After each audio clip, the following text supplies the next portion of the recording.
प्रिय दर्शकों, इस वीडियो में हम हरियाणा के आगामी चुनावों और प्रधानमंत्री मोदी की हालिया सोनीपत रैली पर चर्चा करेंगे। हम इन महत्वपूर्ण मुद्दों पर गहराई से विचार करेंगे। प्रधानमंत्री मोदी की सोनीपत रैली और कांग्रेस द्वारा उनके पुराने भाषणों का हवाला देकर पूछे गए सवाल चुनावी चर्चा के केंद्र में हैं। यह तो चर्चा का एक पहलू है, लेकिन एक और महत्वपूर्ण सवाल हरियाणा चुनाव से जुड़ा है। हरियाणा की नायब सिंह सैनी सरकार ने अनुसूचित जाति के आरक्षण में उपवर्गीकरण का प्रस्ताव कैबिनेट में पारित कर दिया है, मगर इस पर अब तक चुप्पी क्यों है? क्या लोग अपनी सुविधा के अनुसार इस मुद्दे को नजरअंदाज कर रहे हैं? प्रधानमंत्री मोदी की रैली पर बात करने से पहले आरक्षण के मुद्दे और कृषि कानूनों पर चर्चा आवश्यक है। अभिनेत्री कंगना रनौत ने कहा कि कृषि कानूनों को फिर से लागू किया जाना चाहिए, जबकि मोदी सरकार ने इन्हें वापस ले लिया था। वहीं बीजेपी के कई प्रत्याशियों का विरोध कर रहे किसानों की नाराजगी जग जाहिर है, लेकिन जैसे ही कंगना ने कृषि कानूनों को दोबारा लाने की बात कही, बीजेपी ने उनसे धीरे धीरे दूरी बनानी शुरू कर दी। हाल ही में मीडिया ने मुझसे कृषि कानूनों पर सवाल पूछे थे और मैंने सुझाव दिया था कि किसानों को प्रधानमंत्री जी से इन कानूनों को फिर से लाने का अनुरोध करना चाहिए। इस बयान से कई लोग असहमत और निराश हुए हैं। जब ये कानून पहली बार लाए गए थे, तब हमने इनका समर्थन किया था, लेकिन प्रधानमंत्री जी ने किसानों की भावनाओं का सम्मान करते हुए इन्हें वापस ले लिया। अब मेरा यह कर्तव्य है कि मैं प्रधानमंत्री जी और पार्टी के निर्णयों का आदर करूं, क्योंकि अब मैं सिर्फ एक अभिनेत्री नहीं, बल्कि भारतीय जनता पार्टी की कार्यकर्ता हूं।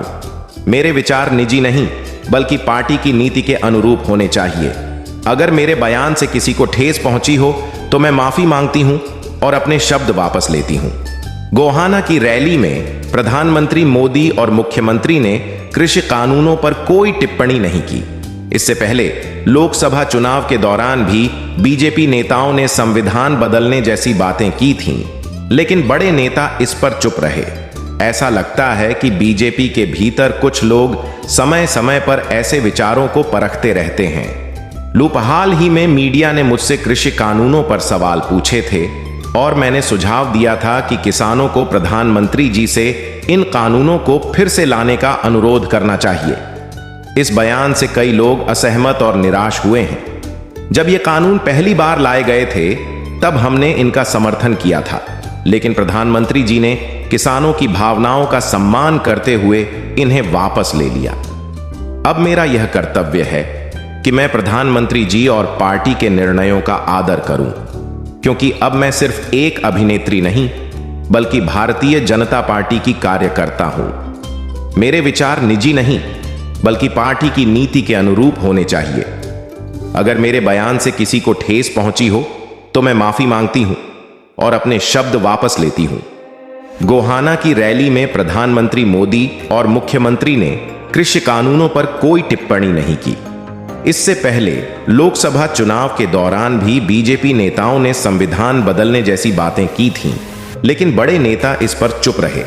ऐसा लगता है कि बीजेपी के भीतर कुछ लोग समय समय पर ऐसे विचारों को परखते रहते हैं। हाल ही में यह देखा गया कि बीजेपी के एक सांसद ने कृषि कानूनों को फिर से लागू करने की बात की, जो पहले किसानों के भारी विरोध के बाद वापस लिए गए थे। ऐसा लगता है कि सरकार एक बार फिर पब्लिक में इस विचार को लाकर प्रतिक्रिया जानने का प्रयास कर रही है। प्रधानमंत्री मोदी जी को इस पर स्पष्टता से अपनी स्थिति स्पष्ट करनी चाहिए कि क्या वह इन कानूनों को वापस लाने के पक्ष में है या नहीं। अगर ऐसा होता है तो मैं आपको विश्वास दिलाता हूं कि इंडिया गठबंधन पूरी ताकत से इनके खिलाफ खड़ा हो जाएगा। हमें उन 700 किसानों को नहीं भूलना चाहिए जो इस संघर्ष में शहीद हुए थे। दुख की बात है कि उनके सम्मान में प्रधानमंत्री ने 2 मिनट का मौन तक नहीं रखा था। अब सवाल यह है कि क्या कंगना के बयान का खंडन कर देने से यह मामला खत्म हो जाएगा? राहुल गांधी ने कई बार स्पष्ट किया कि उन्होंने आरक्षण समाप्त करने की बात कभी नहीं की। इसके बावजूद अमित शाह ने यह आरोप लगाया कि राहुल गांधी आरक्षण खत्म करना चाहते हैं, जबकि असल में राहुल गांधी ने कहा था कि वह आरक्षण की सीमा को 50% से भी ज्यादा करेंगे और इससे पहले जातिगत जनगणना करवाई जाएगी। अगस्त महीने की खबरें याद कीजिए, जब हरियाणा सरकार ने अनुसूचित जातियों के आरक्षण में उपवर्गीकरण का प्रस्ताव मंजूर किया था। अनुसूचित जातियों के सबसे गरीब वर्ग को 10% आरक्षण देने की बात की गई थी।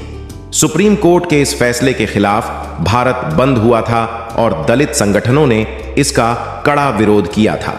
मायावती और बहुजन समाज पार्टी ने भी इस उपवर्गीकरण का विरोध किया था, लेकिन मोदी सरकार के कैबिनेट मंत्री जीतन राम मांझी आज भी इसका खुलकर समर्थन कर रहे हैं।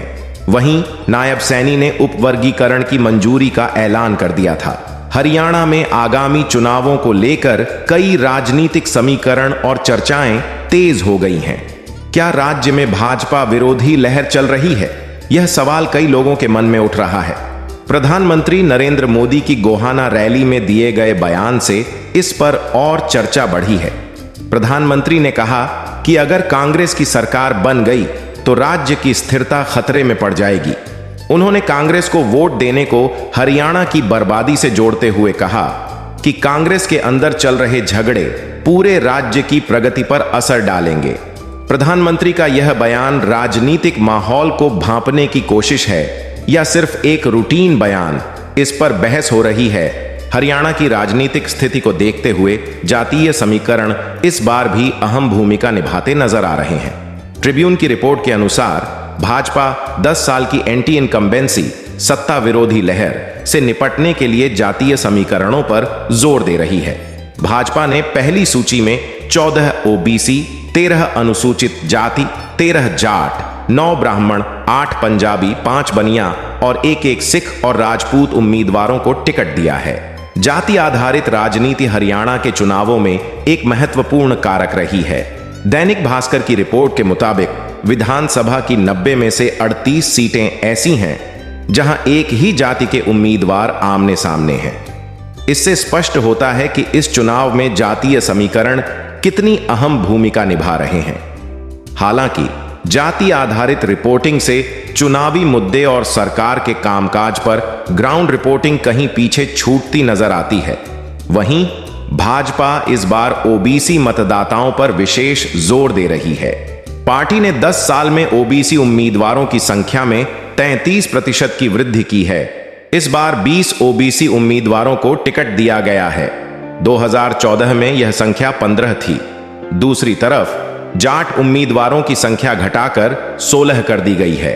भाजपा द्वारा ओबीसी वोट बैंक पर जोर दिया जा रहा है, लेकिन जाति आधारित जनगणना जैसे मुद्दे चुनावी बहस का हिस्सा नहीं बन पाए हैं। इसके अलावा प्रधानमंत्री मोदी की रैली में उन्होंने उद्योगों और खेती की स्थिति पर भी बात की। उन्होंने सर छोटूराम को याद किया और किसानों के प्रति उनके योगदान का जिक्र किया। प्रधानमंत्री ने दावा किया कि भाजपा सरकार में हरियाणा औद्योगिक और कृषि क्षेत्र में देश के शीर्ष राज्यों में अपनी जगह बना रहा है। उन्होंने बाबा साहेब आम्बेडकर का भी जिक्र करते हुए दलितों के सशक्तिकरण के लिए उद्योगों की महत्वपूर्ण भूमिका पर बात की। हालांकि उन्होंने यह नहीं बताया कि पिछले 10 सालों में हरियाणा में कितने उद्योग लगे और उनमें कितने दलितों को रोजगार मिला। हरियाणा में बेरोजगारी एक बड़ा मुद्दा है और इसे लेकर भी चुनावी बहस छिड़ी हुई है। राज्य के युवा जो पहले सेना और स्थानीय फैक्ट्रियों में रोजगार पाते थे, अब उन्हें इजराइल जैसी जगहों पर मजदूरी के लिए भेजा जा रहा है। प्रधानमंत्री ने अपनी रैली में अमेरिका में हरियाणा के लोगों की प्रगति का जिक्र किया, लेकिन इजराइल भेजे गए युवाओं के साथ हो रही ठगी की घटनाओं पर कोई चर्चा नहीं की। सामाजिक और आर्थिक मुद्दों पर ध्यान देने के बजाय चुनावी रिपोर्टिंग में जातीय आंकड़ों और समीकरणों पर ज्यादा जोर दिया जा रहा है। इससे चुनावी माहौल में जाति का महत्व बढ़ता दिखता है, लेकिन जमीनी मुद्दे जैसे बेरोजगारी, कृषि संकट और औद्योगिक विकास कहीं पीछे छूट जाते हैं। अंत में प्रधानमंत्री मोदी की अगली रैलियों से उम्मीद की जा सकती है कि वे कुछ ठोस आंकड़े और योजनाएं पेश करेंगे जो राज्य की प्रगति को वास्तविक रूप से दर्शाएंगे।